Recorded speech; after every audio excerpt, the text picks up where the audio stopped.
UOL VTV, a mesa redonda sobre televisão com os assuntos mais quentes da semana, com Chico Barney, Débora Miranda, Flávio Rico e Maurício Sticer. Olá, eu sou Maurício Sticer e está começando mais um podcast UOL VTV, com a presença sempre animada e feliz de Flávio Rico. Olá. Débora Miranda. Olá. E Chico Barney. Satisfação revê-los. Um dia bem frio em São Paulo, anunciando que será o inverno que virá. Nós temos uma pauta quente para aquecer o ouvido e o coração do nosso espectador ouvinte. Vamos começar falando sobre a agitação nos canais de notícia 24 horas, que estão a mil, especialmente Globo News e CNN Brasil, por causa dos acontecimentos. Vamos também falar de uma disputa muito interessante que está ocorrendo entre Record e SBT pela vice-liderança da audiência na TV aberta, e de assuntos correlatos, como a saída de Reinaldo Gotino da CNN, a situação de Geraldo Luiz na Record e também a volta das novelas da Globo, que já se começa a ensaiar aí o plano de como vai se dar essa retomada. Vamos abrir então a nossa conversa falando desse final de semana que foi muito agitado no campo da TV paga, na disputa entre Globo News e CNN Brasil para a cobertura dos acontecimentos. O Brasil está num momento que todo domingo tem muita notícia, jornalista não tem mais plantão, né? Virou um inferno a vida de jornalista, e nesse domingo aconteceu, teve manifestações em Brasília, em São Paulo e no Rio. As de São Paulo e do Rio tiveram cenas de violência, e as duas emissoras se desdobraram aí na cobertura, porém à noite, no final da noite, e fora ainda isso, estavam acontecendo grandes manifestações nos Estados Unidos, né, por um problema grave que aconteceu lá de racismo, de morte de um homem negro por um policial branco. E à noite a CNN Brasil entrou com uma programação gelada, e isso causou enorme agitação, e ela tomou uma surra de audiência, né? Flávio até escreveu, acho que foi ontem, na segunda-feira, sobre a mudança que a CNN fez por causa disso, né, na sua programação, né? Exato. Mas você salientou um ponto aí que eu bato nessa tecla há muito tempo. Você está dizendo que nós, todos jornalistas, passamos a trabalhar agora todos os dias, inclusive sábado e domingo, né? Ainda bem que nós estamos todos recolhidos e procurando fazer isso da melhor maneira possível. Mas uma coisa que eu sempre disse, que eu sempre estranhei, é porque algumas emissoras abertas, por exemplo, se recusam a ter telejornais nos domingos. A Rede TV, por exemplo, ela exibe o Rede TV News no sábado à noite, termina às 8h30 da noite, e só volta a ter jornalismo na segunda-feira à noite, às 7h30 da noite. Quer dizer, ela fica 2 dias sem falar nada, parece que o mundo parou. A Bandeirantes é a mesma coisa. No sábado ela tem o Jornal da Band, que se encerra aí às 8h30 da noite, e só na segunda-feira, madrugada de domingo para segunda, que ela volta a ter notícia. Domingo não tem, sabe? Claro que hoje nós temos os jornais, os canais de notícia que atendem à nossa expectativa. A Globo News saiu em Ibope agora, fechou novamente em primeiro lugar no mês de maio, a CNN caiu algumas posições, e eu vibro muito com o trabalho, por exemplo, que esse pessoal está fazendo nos Estados Unidos. Para mim, parece que eles estão na Avenida Paulista.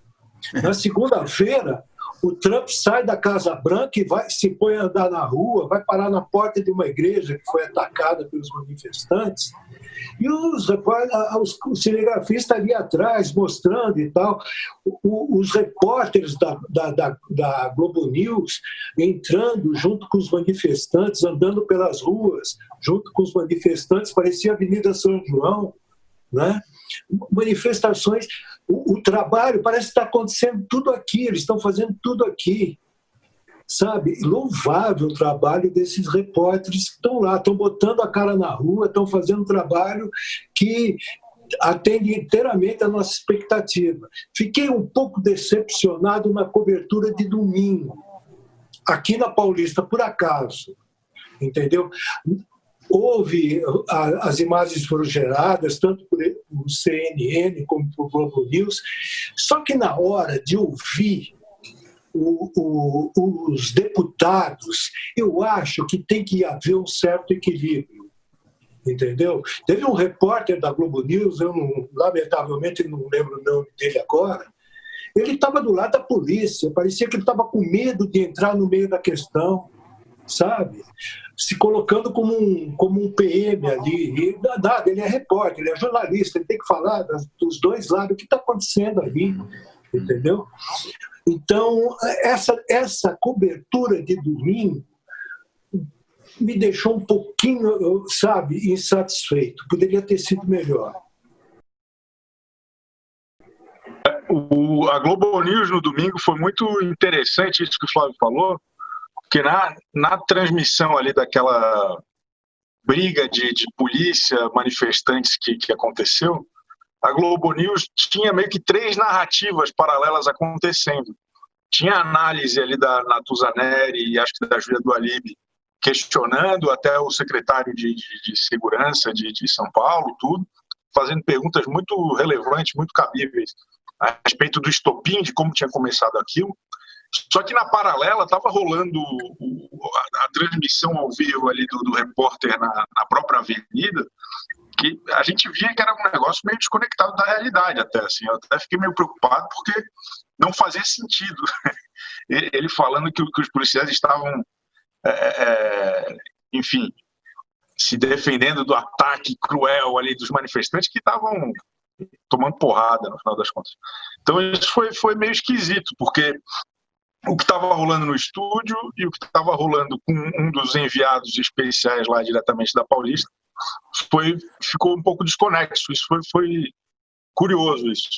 O repórter que vocês dois mencionaram, que causou bastante polêmica, é o Gabriel Prado. Gabriel que era o repórter que estava na rua ali, né? Estava na calçada ali, fazendo a cobertura quente. Desculpe, Débora, eu achei que você ia falar e te interrompi, mas eu queria só sublinhar como eu vi que estão mencionando ele, queria dar o nome do repórter.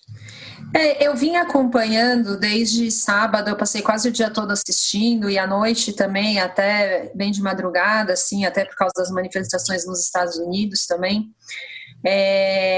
Eu criei muita expectativa com relação à CNN, porque eu zapiei muito entre a CNN Brasil e a CNN americana, né, para ver o material e tudo. E eu achei que a Globo News foi mais ágil, assim, nesse momento, assim. Muitos repórteres na rua, com celular, transmitindo, porque até, enfim, se espalhou pelos Estados Unidos inteiro, foi uma coisa que foi, de fato, difícil de cobrir e acompanhar em tempo real ali. E mesmo em Nova York, muitos pontos acontecendo, né, que é onde, teoricamente, ficam os correspondentes. Normalmente há mais correspondentes ali, ou em Washington, enfim, nessas cidades mais que são chaves ali para cobertura, né? E eu achei que a Globo News foi muito agilizada, assim. Tinha muitas pessoas, repórteres em vários pontos da cidade, com celular, transmitindo ao vivo, do meio da manifestação. Eu achei que foi muito legal. E a CNN, por outro lado, eu fiquei esperando muito. Enfim, eu não sei qual é de fato o acordo que eles têm, não sei se o Flávio até pode falar com a CNN americana, mas eu acho que teria sido muito rica a cobertura se eles tivessem ali uma rapidez maior para aproveitar esse material, porque, enfim, obviamente a CNN americana tinha muitos repórteres em todas as cidades dos Estados Unidos em que estava havendo manifestação. E, enfim, eu criei uma expectativa grande e depois eu me frustrei um pouco. Por outro lado, no domingo de manhã, eu achei a CNN mais rápida. Logo cedo já tinha uma repórter ali no vão livre do MASP, já, assim, obviamente não sabendo no que ia dar aquilo, mas já noticiando a chegada dos manifestantes e tal. Então, porque dormiram cedo, aí foram cedo para a Paulista. Talvez tenha sido isso. Embaixo do MASP também, embaixo do mastro também é o quintal da CNN. É quase a redação, né? É verdade. Então, eu achei nesse momento a CNN mais agilizada. Mas eu acho que o que a gente tira disso, de forma geral, é que está havendo um crescimento muito grande assim, do jornalismo, né? Essa concorrência, no fundo, a gente tem muito a ganhar com ela, porque são 2 canais fortes, que têm muita estrutura e que estão nessa corrida para ver quem faz melhor. Assim. Então, eu acho que a tendência é que a cobertura cada vez fique melhor, mais quente, mais em cima da hora. Eu acho que a gente tem muito a ganhar com isso. Eu acho que houve um erro da CNN Brasil no final de semana, que foi se manter presa à grade que ela tinha programado, né? Eu acho que um canal de notícias, qualquer canal, né, num momento extraordinário, tem que abrir mão de coisas programadas e se adaptar e tentar ter jogo de cintura para se adaptar à situação, né? Então, o que aconteceu e que gerou muitas críticas, tanto no sábado quanto no domingo, porque essas manifestações nos Estados Unidos estão correndo à noite, né? Várias dessas manifestações. E a CNN, com uma grade muito fixa, largou a mão e foi exibir os programas frios que ela costuma exibir no final da noite, coisas inclusive da TV americana, e no domingo a estreia do programa apresentado pelo Evaristo Costa, que é uma série documental, mas também era sobre a pandemia, mas que também soou fria, gelada, enquanto, justamente como você descreveu, Flávio, você ligava na Globo News, você via repórteres andando em Nova York, né, no meio da confusão.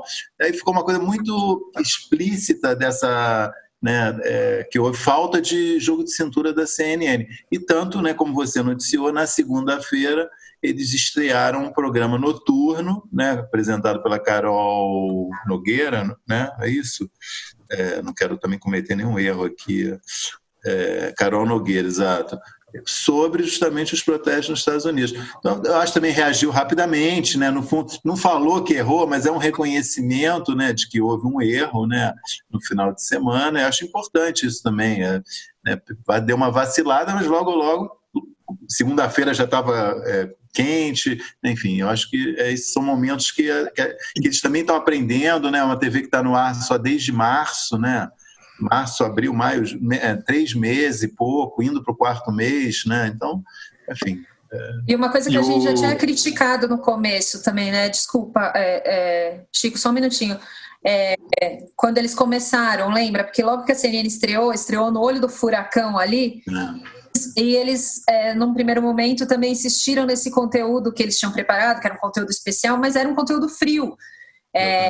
Era uma coisa que a gente já tinha até conversado um pouco, assim, mas primeiramente com o que você falou, eu acho que é um canal jovem que está arredondando a programação e tem acertado muito também.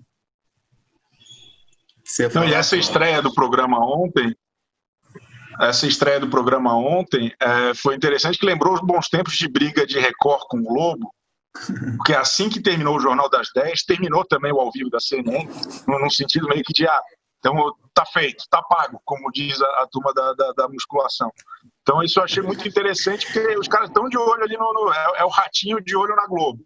Achei isso bom, e isso é um bom sinal para quem gosta de confusão televisiva. Não, e temos que exaltar também a agilidade, sabe? Eles foram muito ágeis em corrigir um erro que eles cometeram no domingo. Já na segunda, estão com conteúdo. E outra coisa que acho que o Maurício até destacou no Twitter é que a Globo News deu uma tripudiada no fim de semana. Eles ficaram com uma legenda, assim, um gerador de caracteres, tipo, na Globo News tem reportagem ao vivo, aqui não tem Evaristo Costa gravado. Achei bom também. Esqueci o termo, mas era cobertura ao vivo das manifestações, era uma coisa assim, você estava vendo que era. Era tipo assim, olha aí, gente, quem está cobrindo isso. É um momento interessante. E essa coisa que você falou, essa disputa das duas emissoras, é visível nos bastidores, o público talvez não perceba tanto, mas uma está olhando para a outra o tempo inteiro, Globo News e CNN. Qualquer deslize de uma, os colegas da outra correm para avisar, para chamar atenção. Então, um clima muito interessante, engraçado até. Né? E até os programas de debate da CNN serviram muito como modelo para a Globo News dar uma mexida no conteúdo, né? Eles começaram também a fazer aqueles debates, eles têm uma agenda de contatos ali bastante forte, de grandes nomes. Então agora a Globo News e CNN estão numa pegada meio Jovem Pan, assim, cheio de debate, cheio de gente conversando sobre política com polêmica, com temas quentes. E olha, é gozado, né? Porque a gente tem a certeza que a CNN está funcionando, mas de olho na Globo News. E a Globo News funcionando de olho na CNN. Isso me lembra, por exemplo, o Gugu lá no passado, no SBT, que ele fazia o Domingo Legal ao vivo. Era um monitor na Globo e um monitor do Ibope do lado. Ele tomando todos os cuidados, porque ele chamava o comercial junto com o Fausto, né? E aqui a audiência dele, se subisse muito, ele também pedia comercial, porque ele não queria dar mais audiência que o Silvio Santos, porque dá problema, né? Então, ele chamava comercial também. Parece que as duas estão funcionando desse jeito, uma de olho na outra. Gente, e o tanto que trabalham as colunistas? Natuza Neri, ela é parte da minha família já. Ela tá lá falando, ela é onipresente, praticamente. Mas André Sadio, né? Guga Chakra, coitado. Não, Guga Chakra, altas horas da madrugada, passamos juntos esse fim de semana, entendeu? Até no Manhattan Connection, agora o Guga Chakra. Ele tá ganhando muito bem para aguentar aqueles caras lá. O tempo todo que acontece alguma coisa nos Estados Unidos, vamos entrar com o Guga Chakra, e a gente escuta Guga Chakra de Nova York. Então, assim, está sendo heróico também para os comentaristas, para os repórteres. Então, de parabéns, todo mundo. Aproveitando que você está falando das equipes, também na CNN, né, vários, né, que também têm feito um trabalho muito bacana, né? Você já elogiou em outros... eu reparo... Não, eu só ia falar que eu reparo que na CNN ainda tem mais rodízio, assim. É verdade, é mais estruturado, assim, né? Mas, de qualquer maneira, para mim, no domingo, eu achei a Daniela Lima foi muito bem, né, na análise do que estava acontecendo. E queria aproveitar que a gente estava falando já de gente, né, dessas equipes, para comentar, para a gente levantar um pouco o assunto também da saída do Gotino da CNN Brasil na sexta-feira, o anúncio, né, surpreendente, né, da saída, que estava acertada, né, segundo foi noticiado 2 dias antes apenas, de uma hora para outra, inesperada, a volta dele para a Record. Que também cria problemas na Record, como o Flávio escreveu na sua coluna dessa terça-feira, que é o problema, o que vão fazer com o Geraldo Luiz, e que causa vários temores a membros aqui desse podcast. Enfim, não sei o que você teria alguma coisa a dizer. O que você achou, Flávio, dessa saída do Gotino da CNN? Ficou tão pouco tempo, né? 8 meses contratado e no ar 3 meses apenas, né? Você acha que ele teve algum problema de ele não combinar com a CNN? Assim, não era o perfil dele aquilo? É difícil dizer, viu? Sabe por quê? 3 meses só no ar e ele volta para a Record. Eu acho que ele sentiu saudades da Record. Eu não... Tem também um aspecto aí, ele tinha 2 horários, ele ia ficar com um só, porque a CNN contratou o Rafael Colombo, que era da Band, que ia fazer um desses horários. Então, é muito difícil saber o que aconteceu. Se foi dinheiro, se foi saudades da Record, se foi a falta da TV aberta, da repercussão do trabalho que ele fazia na Record, entendeu? Agora, o que me chama a atenção é que ele volta para o programa que tinha um dono.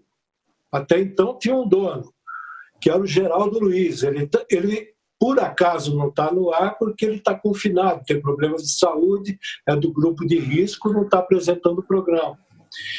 E o Geraldo vai ficar sem programa. E provavelmente sem contrato, porque termina em setembro o contrato dele com a Record.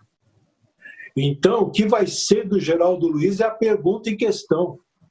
Para onde ele vai? Será que ele vai voltar a fazer, ou fará aquele programa que a Record queria fazer todo dia à noite?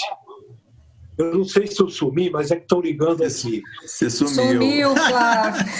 É o terreno, estão querendo vender o terreno de novo. Não, é a Maísa do SBT que vocês conhecem, ligando. Ô, Flávio, eu tenho só uma informação sobre o Geraldo que eu posso dar, porque ontem eu assisti uma live no Instagram que ele estava patrocinando, apresentando. O Geraldo está de barba, de cavanhaque, assim. Essa é a única novidade que eu sei do Geraldo. E achei surpreendente. O Geraldo nunca tinha visto ele de uma barbicha aqui, assim. Estava tranquilo ontem na live, assim. Estava falando com o cara de um circo, ele estava entrevistando o cara. E achei que ele estava de boas, como dizem os jovens. Mas o Geraldo é um cara sossegado, e é mesmo. A característica dele mesmo é esse sossego. Ele antes, assim que aquele domingo show terminou, a proposta da Record para ele era fazer um programa toda noite para bater de frente com o Ratinho. E o Geraldo, alegando problemas de saúde, falou que ele não preferia não fazer, que estava muito arriscado para ele, o trabalho todo dia e tal, no ar todo dia. Aí caiu o Balanço Geral, né? Com a saída do Gotino, teve o convite ao César Filho, que acabou não acertando, sobrou para o Geraldo o Balanço Geral. Sobrou para o Geraldo o Balanço Geral. É gozado isso. Agora, a dúvida, renova o contrato? Não sei. Vai para a noite? Também não sei. Ou vai para um daqueles telejornais de manhã da Record que estão ainda patinando da audiência. Certeza eu não tenho. Mas a questão com essa volta do Gotino é o que será do Geraldo. Mas acho que a volta do Gotino tem a ver também com a audiência do Balanço Geral, né? Que ganhava da Globo sistematicamente até pouco tempo atrás, e aí por uma questão até de maior relevância do jornal hoje, a triste saída do ar do Se Joga, a Globo voltou a liderar no horário depois de muitos anos, né? Então não sei se tem aí também alguma esperança de que a presença do Gotino ajude a trazer um público que estava afastado de volta, imagino eu. Pode ser que sim, pode ser que não. No meu entender, a audiência do Balanço Geral se deve à Fabíola. É na hora da Venenosa ali que ela faz toda a diferença de audiência, entendeu? Tanto faz, eu acho, Gotino ou Geraldo. Pode ser que o Gotino levante mais a bola ou melhore a bola para a Fabíola do que o Geraldo, sei lá. Eu acho que o Gotino, eu particularmente acho que o Gotino tem mais química com a Fabíola do que com o Caio Coppola. Então acho que tá de boa. Aí eu também tenho certeza que sim. Eu ia falar isso, eu acho ele é um cara que é muito querido, assim, né? Eu acho ele é ótimo. Onde ele trabalha, as pessoas, eu só escuto coisas boas a respeito dele, assim, mas e na CNN ele teve só aquele episódio, né, que a gente até comentou, de interromper e tal. Quem era? Era a Gabriela, acho que foi num debate. Quando ela estourou de fato. Mas eu acho que ele estava fazendo um bom trabalho. Agora, de fato, são dois perfis bastante distintos, né? Apresentar um jornal na CNN e o Balanço na Record, assim. Eu acho que ele com certeza deve ter feito uma análise com relação a isso. Eu ouvi dizer de fontes bem rádio peão, assim, que não é nada confiável, mas que a grana era pesadésima, assim. Mas, obviamente, ele deve ter avaliado a carreira dele também, né? Assim, acho que talvez ele chegou a esse mesmo raciocínio que o Chico fez. Meu perfil é mais esse, combino mais com esse tipo de programa, enfim. Eu acho esse ponto essencial mesmo, porque o canal de notícias é diferente mesmo, né, da TV aberta, né? Quer dizer, não tem nenhum leitor de notícias, né? Se você olhar bem, né, o perfil dos apresentadores, nenhum é aquele leitor de teleprompter, né? É um tipo de apresentador que está sempre contextualizando a notícia, às vezes não está nem opinando, mas está recheando ela com comentando dando contexto. Mesmo. E eu acho que ele não estava à vontade ali nessa posição. Acho que a abordagem popular em um canal a cabo de notícias é muito diferente da abordagem popular da Record. Exato. Eu acho que o Bottino é, hoje, o melhor expoente dessa linguagem popular de TV aberta. Assim, acho que ele faz muito bem esse trabalho. Tanto naquela notícia mais pesada, policial ou de serviço, quanto na brincadeira de fofoca com a Fabíola Heibert e com o Lombardi. É Lombardi? É Lombardi. Lombardi. E acho que o popular numa Globo News é a Cristiane Pelágio, é o Maria Beltrão. A Beltrão é uma outra, é popular, né? É de certa forma contextualizando, explicando, né? Mais leve e tal, mas é diferente, é outra pegada, totalmente diferente. Bom, antes da gente mudar de canal, queria falar duas coisas. Primeiro, que agora, depois desse comentário do Flávio, a Fabíola vai ter que falar da gente no programa dela. É obrigação de mandar o público dela ouvir o nosso podcast. Foi merecido, que diga-se, merecido o elogio que você fez a ela. Merecidíssimo. Mas antes da gente mudar de canal, eu queria pedir para quem está nos ouvindo ou nos assistindo, que ouça, quem ouve a gente nos distribuidores de podcast, para assinar o nosso programa. Você pode assinar o UOL-VTB no Spotify, na Apple Podcasts, no Google Podcast, ou no lugar onde for o seu favorito, que isso é importante para a gente, tá? E agora eu queria pedir, vamos mudar de canal. O importante é assistir a gente, né? Seja por onde for. Podemos mudar de canal? Sexoterapia é o podcast sobre sexo e relacionamento de Universa, a plataforma para mulheres do UOL. Às sextas-feiras, eu, Marina Bessa, e a sexóloga Ana Canosa conversamos sobre algum tema de sexo baseado em casos reais. Você pode ouvir Sexoterapia e outros programas do UOL em uol.com.br/podcasts, no YouTube e também nas principais plataformas de distribuição de podcasts. Recebe salário, faz transferência, pagamento, recarga de celular e até empréstimo, tudo sem taxa. PagBank, a sua conta grátis do PagSeguro. Baixe já o app e abra sua conta em 3 minutos. Bom, estamos de volta. Queria falar um assunto bastante interessante, que é essa disputa pela vice-liderança na TV aberta entre Record e SBT. O SBT, por 12 meses seguidos, se eu não estou enganado, foi vice-líder no chamado Painel Nacional de Televisão, que engloba os 15 grandes mercados de TV, até março de 2020. Manteve essa vice-liderança, como a gente até já comentou em outros momentos, sem fazer nenhum esforço, né, com a sua programação de sempre. Porém, em abril e em maio, a Record reconquistou a vice-liderança, apertado, né, por décimos, mas pode encher o peito, o suficiente para ela poder encher o peito e dizer que é vice-líder de audiência. Acho um fenômeno bastante interessante. O Flávio tinha registrado isso, né, esse segundo mês, né, que a Record é vice-líder. Acho que o primeiro mês o Feltrin tinha registrado. E eu, pessoalmente, antes de passar a palavra para o Flávio, quero dizer que eu festejo isso, porque eu acho que a Record está se mexendo muito mais que o SBT nesse momento, né? Acho que premia uma emissora que está buscando isso mais do que a sua concorrente. Não sei se você concorda, Flávio. Só uma coisinha, aquele detalhe de eu ter escurecido aqui foi reclamação do SBT que ia chegar a mim, porque desde cedo eu estou ouvindo essa reclamação. Eu coloquei desde semana passada o seguinte, simples coincidência. A Record assumiu a segunda posição a partir do momento em que o Silvio Santos teve que ficar confinado em casa e mexer mais na programação do SBT.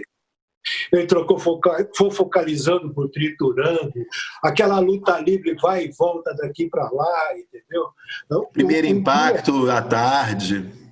Olha, um dia foi impressionante. Em 10 minutos, ele tirou do ar o Casos de Família e voltou com o Casos de Família. No mesmo dia, em 10 minutos. Uma coisa impressionante. Pode funcionar desse jeito? Agora, premia a Record sim, porque a Record, nesse momento, ela está com mais jornalismo. Há um interesse maior em notícia. O SBT, ele tem aquele jornalismo de brincadeira de manhã que não dá para levar a sério, e tem só 1 hora do SBT Brasil. Enquanto a Record tem uma carga jornalística muito importante, conta ponto nesse momento. Apesar da Record, de madrugada, ter 4 horas da igreja que não pontua. Ela patina ali.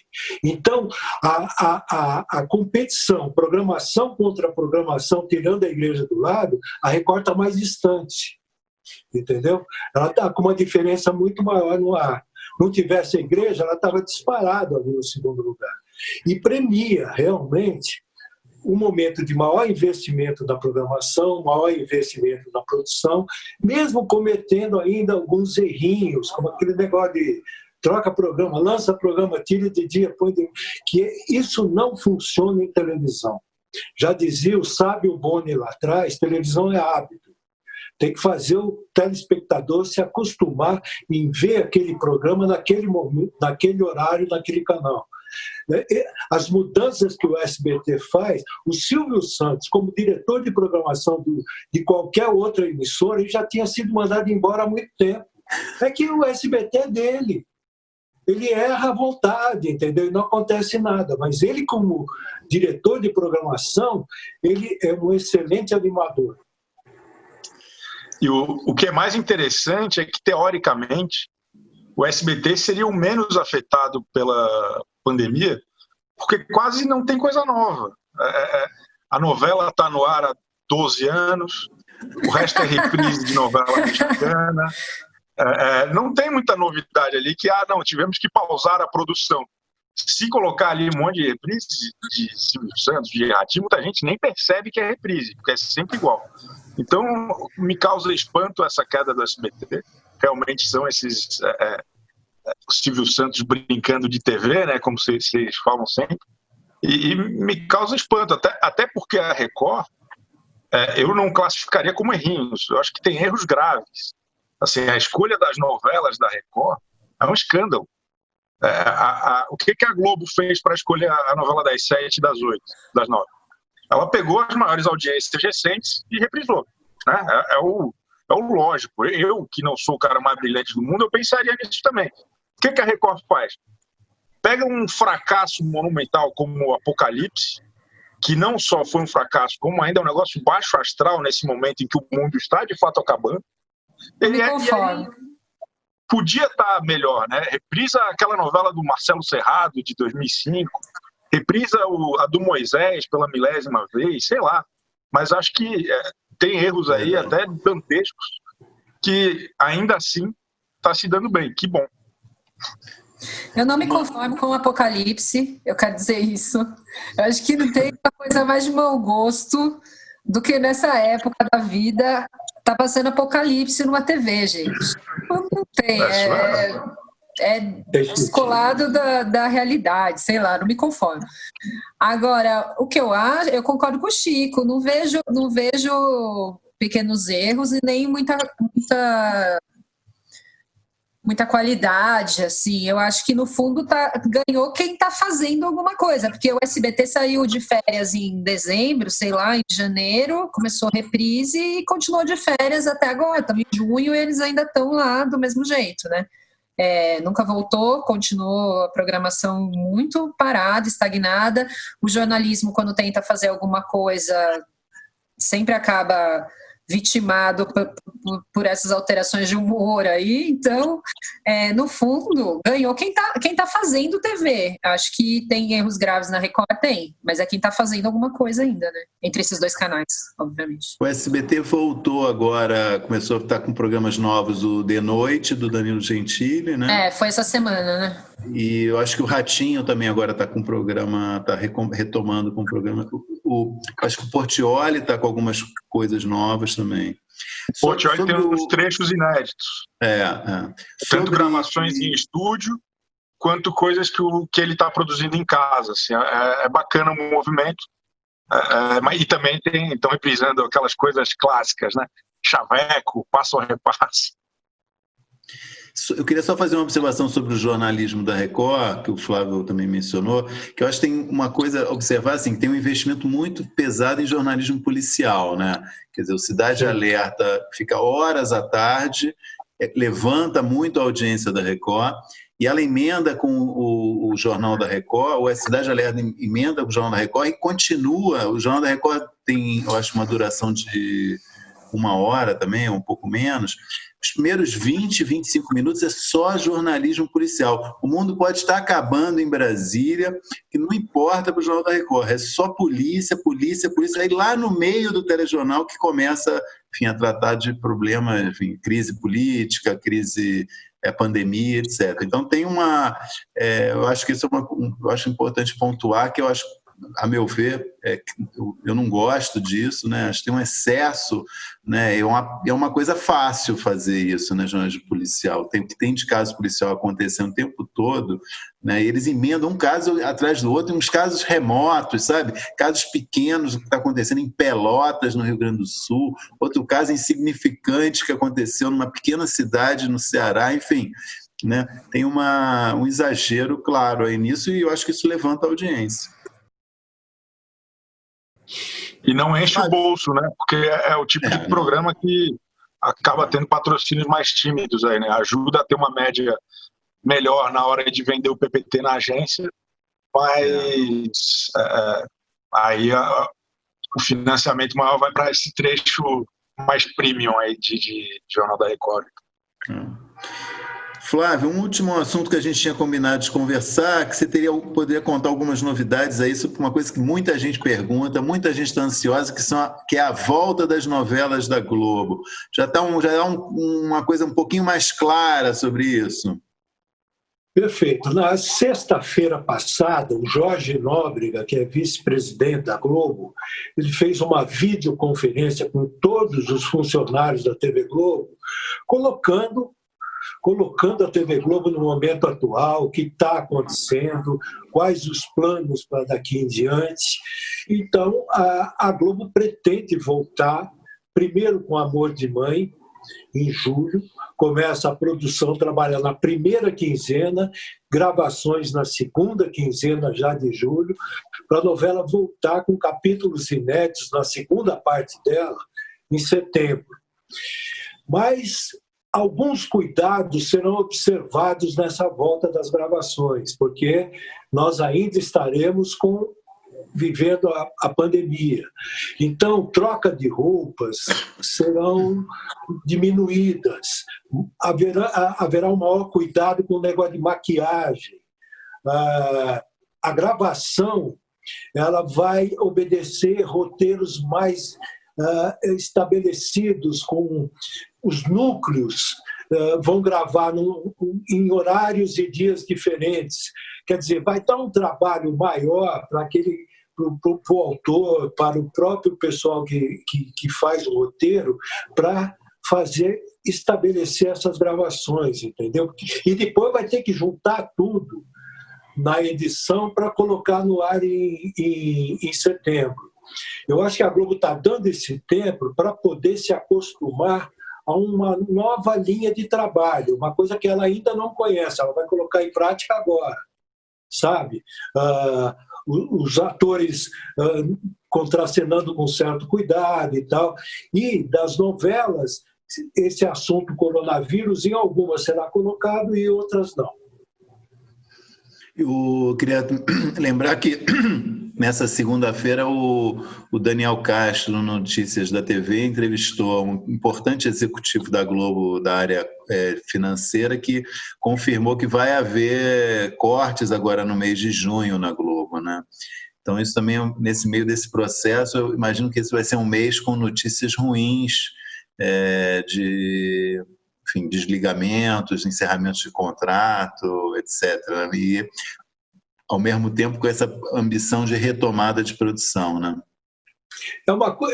Eu acho que isso aí faz parte da unificação da Globo, do Grupo Globo, entendeu? A Bandeirantes, em proporção menor, que ela também está sofrendo um processo de unificação, as várias TVs, as rádios todas, ela também vai sofrer um enxugamento natural a partir desses próximos meses. Eu acho que é ruim, né? Porque muitas pessoas podem perder o emprego, mas é uma outra realidade que está por aí. E a volta está programada para ser uma volta bem com poucas pessoas trabalhando junto ainda, né, com um enxugamento grande da equipe, né? Eles não vão decidir todo mundo vai voltar e aí todo mundo, aquela estrutura gigante que antes havia para a gravação dos capítulos ser retomada, assim, até onde eu sei. Vão ser poucas pessoas no set de gravação, eles vão ter muito cuidado com esse contato no primeiro momento. Enfim, a gente está observando que a volta, a vida, né, nos países que já estão mais avançados nisso do que nós, ainda causa novos casos, enfim, tem um perigo aí de da doença. Então, é importante ter um cuidado nessa hora de voltar todo mundo ao trabalho. E a Globo está muito preocupada com isso, assim. Então... Eu tinha esquecido de colocar, serão menos externas, inclusive. Serão mais gravações em estúdio e na cidade cenográfica. Vai sair muito pouco para a rua, ou quase nada. E eu acho que o cenário atual que a gente tem é totalmente o oposto de controle da pandemia, né? O que a gente vê todos os dias nos jornais, inclusive da Globo, é que não estamos no pico ainda. Sei lá como vai estar em julho, né? Então me parece uma perspectiva da Globo, né? Lógico, eles precisam programar porque, né, tem que colocar o bloco na rua, mas ao mesmo tempo eu não sei se daqui a umas semanas esse plano se mantém ou se sustenta, porque está descontrolado, né? A gente sabe que é o caos total. Eu até acho que seria irresponsável já a Globo voltar tão rápido com essa história. Não sei também se os atores estarão tão bem dispostos. Pode ser que seja otimista demais, né? Bom, vamos então caminhar para a parte final do nosso podcast, falar dos melhores e piores da semana, começando com os melhores da semana. Flávio, seu destaque positivo dessa semana. Débora! Seu destaque positivo. Flávio já fugiu da raia. Débora Miranda, seu destaque positivo. Gente, eu amei no final de semana a cobertura do lançamento do foguete. Eu assisti na CNN e na Globo News, eu fui revezando entre elas, apesar de a maior parte das imagens ser a mesma. E embora eu acho que faltou um pouco de informação ali para quem estava comentando ao vivo, assim, eu fiquei com várias dúvidas. Nossa, mas onde ele está indo? O que ele vai fazer? E blá, blá, blá. Né? Aquelas coisas que a gente não entende muito, né, de foguete. Eu, no caso, não entendo nada. Mas eu achei que foi muito legal eles transmitirem aquilo ao vivo. Foi um momento ali meio que histórico. Não sei, eu adorei. Acompanhei aquela inveja, né? Dos caras saindo do planeta, indo embora. Puta, que inveja. Sem coronavírus, né? Mas, Chico, vai economizando, que o objetivo deles é que em breve todos nós possamos ir. Só precisa dar uma carga de dinheiro, mas você pode entrar na fila já. Tal. Olha, eu mal consigo entrar num avião, imagina num foguete. Mas tudo bem, a gente vai trabalhando. Tem tempo para trabalhar isso. Tem muito tempo. E levou só 19 horas para chegar até na estação espacial. Eu fiquei até acompanhando isso, gente. No dia seguinte, será que eles já chegaram? Eu fiquei muito empolgada. É mais rápido do que ir para Florianópolis de ônibus no carnaval. Então... E sabe que uma coisa que me chamou a atenção? Eu não vejo sempre esse tipo de coisa, de transmissão, mas me chamou a atenção a qualidade da imagem. Eu acho que nunca foi tão boa, né? Eu acho que isso deu uma atração maior para o negócio, né? Tinha uma qualidade, parecia que era um programa de TV feito ali no estúdio, né? Era muito boa a qualidade, né? E tinha a câmera, quando o foguete saiu ali, daí tinha uma hora que, né, ele ejeta a parte de baixo e sobe só a cápsula, né? E já mostrava uma visão de cima, assim, do planeta. Você já via, assim, a Terra ali. Foi muito legal. Eu gostei. Redondo. É redondo. É plana. Tem um Fica cara a aí que tá dica, falando que é plana, fica a ele jura dica, por eu Deus que é vi. plana. A CNN e a Globo News mostraram que é redonda. Eu vi na TV. Mas tem um cara lá nos Estados Unidos, por acaso está morando lá, ele tem certeza que é plana. Flávio, você está preparado para dizer o melhor da semana? Agora sim, mas você sabe que o meu melhor, a gente já comentou. Eu queria destacar a agilidade dos repórteres da Globo News na cobertura nos Estados Unidos. Eu acho que merece um destaque especial isso. O pessoal trabalhando com a maior competência, sabe? Envolvido mesmo com os acontecimentos. O meu destaque é esse. Chico, seu destaque. Vou destacar duas coisas, é rápido, eu prometo. Primeiro, a vitória épica da Eliana em cima do futebol. Finalmente a justiça foi feita neste domingo. Acho que realmente foi o resultado ali que a gente estava merecendo. Jogo do Palmeiras aqui em São Paulo e no Rio. Ambos perderam para o SBT. E queria destacar aqui, fazer uma homenagem à repórter Carolina Cimente, da Globo News, que passou por poucas e boas nesse fim de semana. Teve que entrevistar a Lady Gaga, que já é muito difícil, e ainda depois foi para as manifestações lá em Nova York, naquele quebra-quebra, mandou muito bem, excelente repórter, que passou perrengues aí no fim de semana. Travou para mim quando você falou o teu primeiro destaque. Qual que foi? Que eu não ouvi. Teu primeiro destaque. A vitória do futebol, da Eliana sobre o futebol no domingo. Foi bom.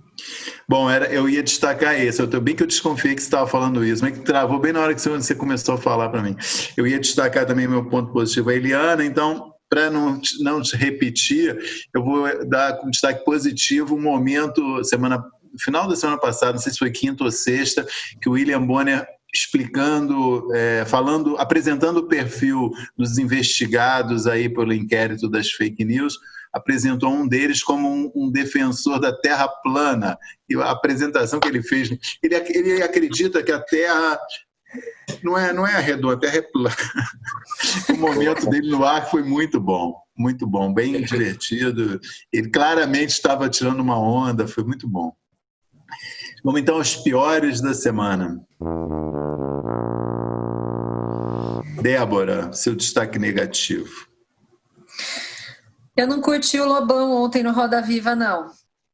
Achei que, assim, eu não concordo com nada do que ele diz, mas nem é por isso, né? Obviamente, tem muitas pessoas de quem a gente discorda, mas que a gente respeita e vê falando e vê alguma coerência naquilo, assim. Eu não vejo muito sentido nas colocações que ele faz, nem dá espaço para aquele discurso que ele tem. Para mim... Quinta vez que ele vai no Roda Viva também, não se justifica, né? Eu não sabia desse dado, foi dado logo no início do programa, é a quinta vez que o Lobão vai no Roda Viva, pelo amor de Deus. O meu ponto negativo também, e até estou escrevendo hoje na minha coluna, o país, nessa situação, e o Roda Viva entrevistando o Lobão, não faz o menor sentido. Acho que é de uma irrelevância que não combina com o que está sendo construído no programa nesses últimos meses, desde que a Daniela Lima assumiu e depois a Vera Magalhães. Acho que foi completamente anacrônico, simplesmente porque não faz sentido mesmo. O que o Lobão acrescenta, não por concordar ou por discordar, enfim, que voz é essa que ele tem, sabe? Ele é um cara que é uma figura pitoresca como o Serginho Rondiakov, como o Felipe Dilon, só que tratado com uma generosidade por parte da imprensa, como se ele fosse o FHC, assim, eu não consigo entender.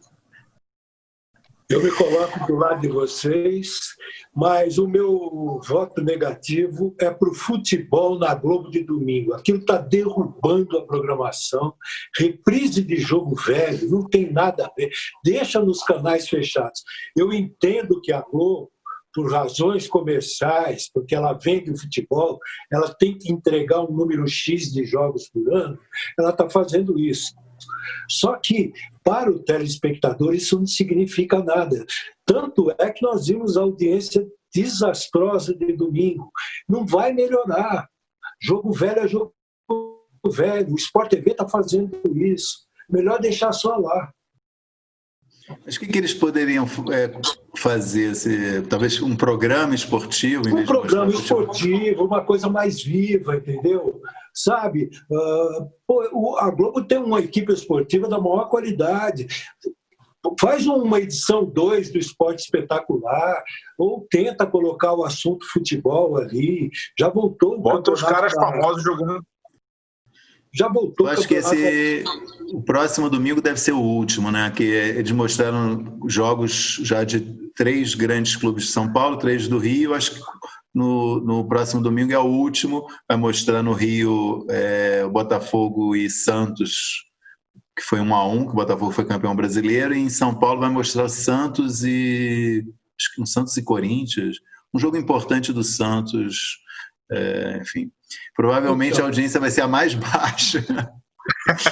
O problema é sério, entendeu? Porque eu acho que seria mais importante para a Globo botar um programa esportivo no ar, atender os patrocinadores dela, mas fazer uma outra coisa diferente. Jogo antigo não está dando certo.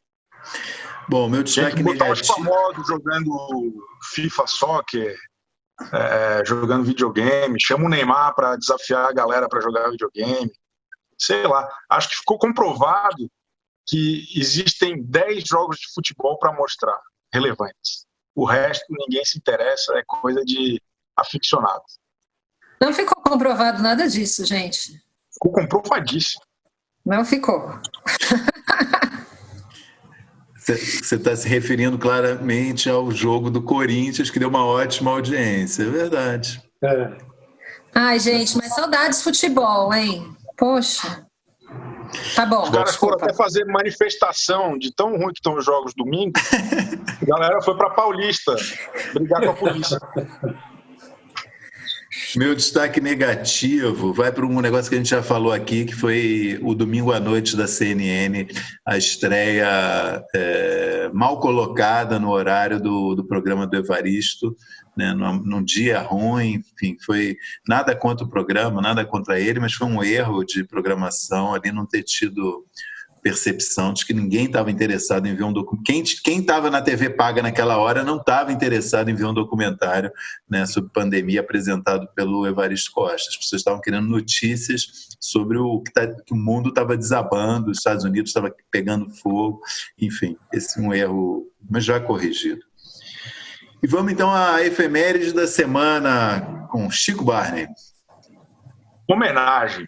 Há 19 anos e 11 meses estreava o primeiro reality show moderno da TV aberta, o programa No Limite, apresentado pelo grande José Carlos Brito de Ávila Camargo, o Zeca Camargo, que encerrou aí uma importante passagem pela Globo, um dos apresentadores aí, na minha opinião, um dos grandes apresentadores do Fantástico, um cara que fez um bom trabalho no Limite, que vinha da MTV, e agora eu estou muito curioso para saber o que ele fará a seguir.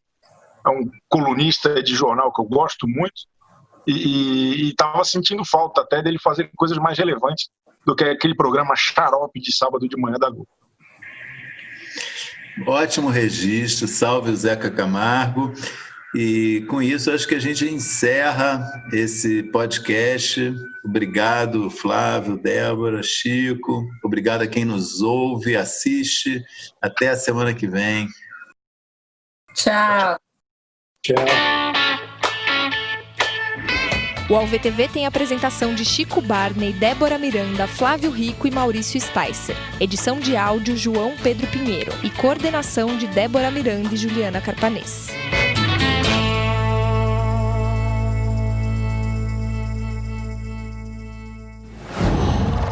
Qual?